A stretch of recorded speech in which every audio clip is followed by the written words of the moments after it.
Hello guys, welcome to my channel. ఈరోజు మన short వీడియోలో చైనాలోని బ్లడ్ డొనేషన్ అనేది ఎలా చేస్తారో ఈ షార్ట్ వీడియోలో చూసేయండి. సో ఫస్ట్ అయితే ఇక్కడ మా ఫ్రెండ్ ఫామ్ అయితే ఫిల్ చేశాడు. ఫిల్ చేసిన తర్వాత వాళ్ళైతే మనకి బ్లడ్ శాంపిల్ అనేది తీసుకుంటారనమాట. సో ఫస్ట్ బ్లడ్ శాంపిల్ ఎందుకంటే మన బ్లడ్లో హీమోగ్లోబిన్ అనేది ఎంత ఉంది అనేది వాళ్ళు తెలుసుకుంటారు. ఇన్ కేస్ హీమోగ్లోబిన్ తక్కువ అంటే వాళ్ళైతే అలో చేయారనమాట. సో మీరు క్యాపబుల్ కాదు అని చెప్పేస్తారు.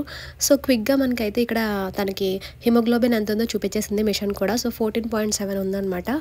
సో వాళ్ళైతే ఓకే చెప్పేశారు. అండ్ బ్లడ్ శాంపిల్ తీసిన తర్వాత వాళ్ళైతే కొంచెం ఎనర్జీ తెచ్చుకోండి అని చెప్పేసి ఇక్కడ మనకైతే స్నాక్స్ ఇచ్చారు.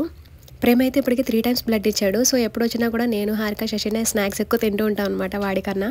సో ఇక్కడైతే మనం ఫామ్ తీసుకొని అయితే లోపలికి వెళ్తున్నాము సో బ్లడ్ ఇవ్వడానికి. అండ్ స్నాక్స్ కూడా వాళ్ళు 2 ఇచ్చారు కాబట్టి 2 తినాలి అని రూల్ ఏం లేదు. మనకి అన్లిమిటెడ్ అనమాట, ఎంత కావాలంటే అంత తినచ్చు. అండ్ వాళ్ళతో పాటు వచ్చిన వాళ్ళకి కూడా ఇస్తారు ఫ్రీగా ఎన్నంటే అన్ని.